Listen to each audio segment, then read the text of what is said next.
So what were you like at school? Where did you grow up? So I went to I grew up in Wembley, in West London, and I went to Alperton Community School for sort of high school, as they call it. How was I? I think I was always quite a conscientious Hmm. student. I know it sounds very cliche, but I was always really hardworking and driven, but also quite mischievous as well. But what's quite I funny is that, like, I don't know if it's the people I picked to come on, but I was the same, and a lot of people are. That it's that almost slightly rebellious streak almost makes you want to create and do stuff and change. That actually I resonate with what you're saying. yeah, that's good. It's like so. I think as a child and as a teenager, my parents were really always really shocked when I ended up with really good grades or doing well at school or positive feedback because they were just like, "How she's quite naughty and she's always getting up to mischief. How does she pull this off? We never see her study." But I always did, Hmm. and I always sort of my parents placed value in education from a very, very young age. That was drilled into me. So I've always really had that.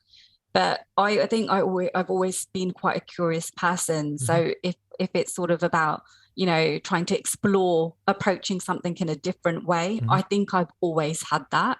I'm not always brave to follow through on things, but I think that comes with time, age, and experience as well.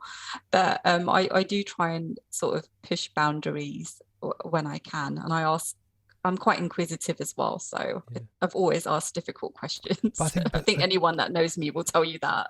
but I think all the best people are. It's that balance of where you kind of, I guess not everyone is, but if you want to make an impact and stand out and almost challenge things, that it's not everyone has that trait, and it's almost quite funny that it's quite an entrepreneurial thing that I think people also miss the fact. And I've given a few talks over the years where even if you work in a bigger company, you can still be entrepreneurial and you still find the opportunities to change and innovate and learn how to do kind of different stuff.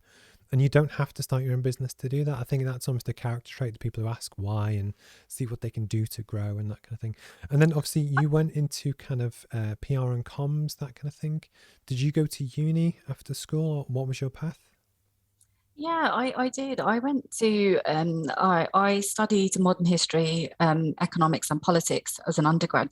And do you know, I didn't actually have any idea Hmm.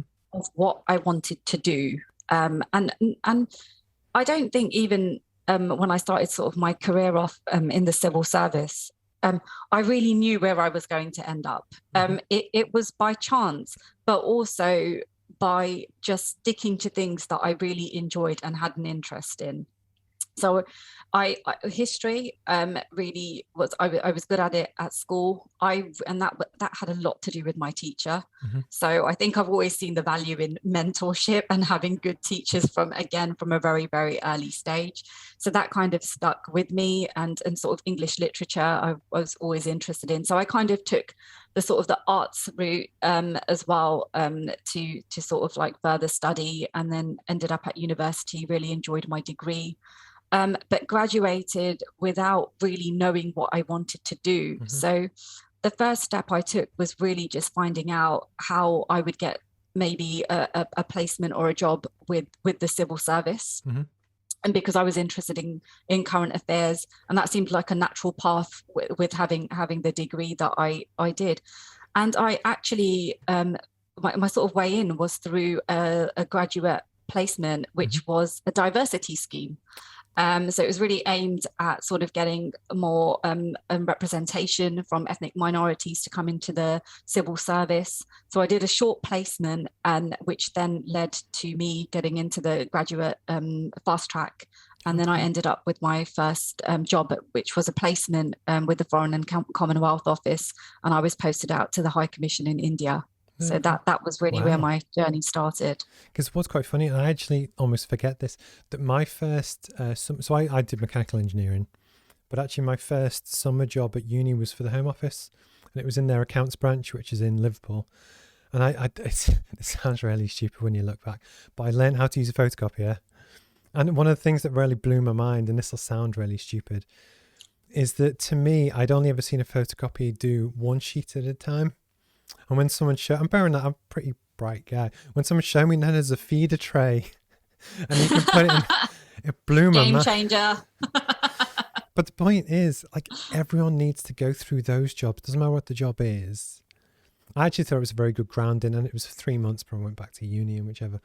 But actually, it's funny that, you know, I empathize with almost the structure. And one of the things I think is quite funny is that when you kind of start your career, you learn what are the systems, procedures, how does the world work, how do big companies work, how does the government work, how do whatever work.